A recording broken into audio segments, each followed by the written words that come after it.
नमस्ते। आज हम बात करेंगे कि आयुर्वेद के अनुसार सबसे बेहतरीन सुबह की दिनचर्या क्या है। आयुर्वेद प्राचीन भारतीय स्वास्थ्य और जीवन विज्ञान है और इसकी दिनचर्या हमें प्रकृति, शरीर और मन के साथ संतुलन में रहने की सलाह देती है। इस वीडियो के अंत तक आप जानेंगे दिन की शुरुआत कैसे करें जिससे ऊर्जा, फोकस और अच्छा स्वास्थ्य मिले।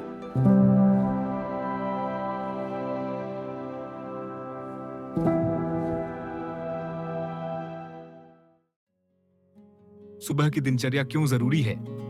आयुर्वेद के अनुसार सुबह की दिनचर्या, जिसे दिनचर्या कहा जाता है, पूरे दिन का आधार बनाती है। हमारे शरीर में ऊर्जा के विविध चक्र होते हैं जिन्हें दोष कहा जाता है, वात, पित्त और कफ। आयुर्वेद बताता है कि इन्हीं प्राकृतिक शक्तियों के साथ उठना और दिन शुरू करना आपको संतुलन, ऊर्जा और स्पष्टता देता है।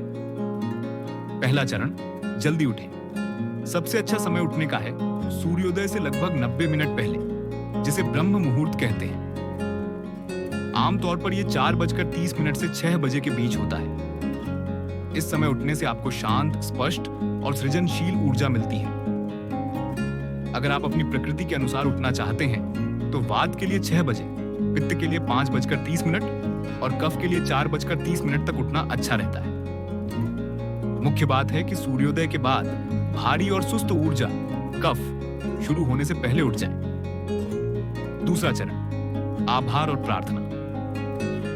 अपने बिस्तर में क्षण भर रुककर धन्यवाद दें या छोटी सी प्रार्थना करें। आप प्रकृति, ईश्वर या सिर्फ अपने जीवन और श्वास के लिए आभार कर सकते हैं। इससे आपके दिन की शुरुआत सकारात्मक मानसिकता के साथ होती है। तीसरा चरण, गुनगुना पानी पिए। पाचन को शुरू करने के लिए 1 गिलास गुनगुना पानी पिए। चाहें तो नींबू डाल सकते हैं। इससे शरीर के विष बाहर निकलते हैं, पेट जागता है और मल त्याग में आसानी होती है। चौथा चरण, सफाई की क्रियाएं। चेहरा, मुंह और आंखें ठंडे पानी से साफ करें। दांतों को ब्रश करें और धातु की टंग स्क्राइबर से जीभ को साफ करें। यह प्राचीन विधि शरीर की गंदगी और विषाक्तता हटाने में मदद करती है और ताजगी देती है। तिल या नारियल तेल से ऑनाइल पुलिंग भी करें। इससे मुंह साफ रहता है और मसूड़े मजबूत होते हैं।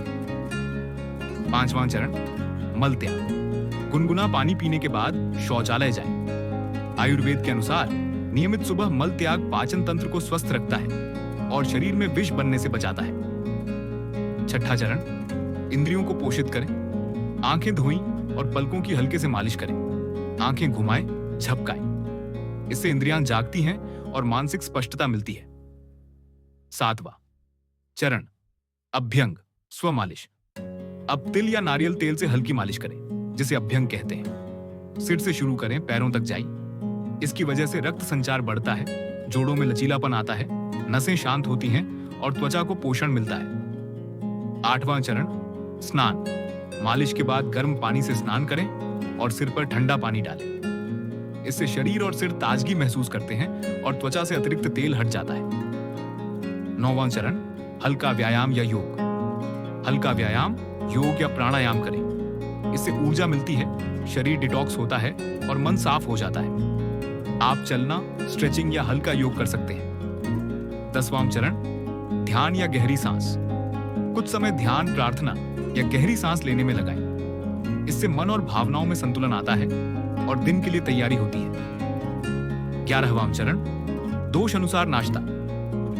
अपनी प्रकृति के अनुसार हल्का, गर्म और ताजा नाश्ता खाएं। पसंद करें गर्म अनाज, स्टीव फल या हर्बल चाय। ठंडा या प्रसंस्कृत खाना ना लें। अपने दोष के अनुसार भोजन चुनें, वात, पित्त या कफ। 12वां चरण, आयुर्वेदिक औषधियां लेना। अगर आप कोई आयुर्वेदिक औषधि या सप्लीमेंट लेते हैं, जैसे त्रिफला या अश्वगंधा, तो इन्हें अब ले लें। 13वां चरण, प्रकृति से जुड़ाव। अगर संभव हो तो बाहर जाएं या धूप में बैठें। धूप और ताजी हवा आपके शरीर की घड़ी सेट करती है और मनोबल बढ़ाती है। 14वां चरण, अपने दिन की योजना बनाएं। दिन के लिए लक्ष्य तय करें या थोड़ी सी योजना बनाएं। आयुर्वेद में शांत, केंद्रित और सकारात्मक शुरुआत को महत्व दिया गया है। निष्कर्ष, आयुर्वेदिक सुबह की दिनचर्या परफेक्ट होने की अपेक्षा नहीं है, बल्कि आपके इरादे पर आधारित है। अगर आप इनमें से कुछ भी नियमित रूप से करें तो आपको केंद्रित, ऊर्जावान और संतुलित महसूस होगा। अपनी जीवन शैली और प्रकृति के अनुसार दिनचर्या को ढालें। लगातार करना बहुत जरूरी है। 1 हफ्ते तक आजमाएं और अनुभव साझा करें। आपको अपने सुबह कभी अलग महसूस होंगे। धन्यवाद। अगर आपको ये वीडियो पसंद आया हो तो शेयर करें और सब्सक्राइब करें आयुर्वेद और स्वस्थ जीवन के और वीडियो के लिए।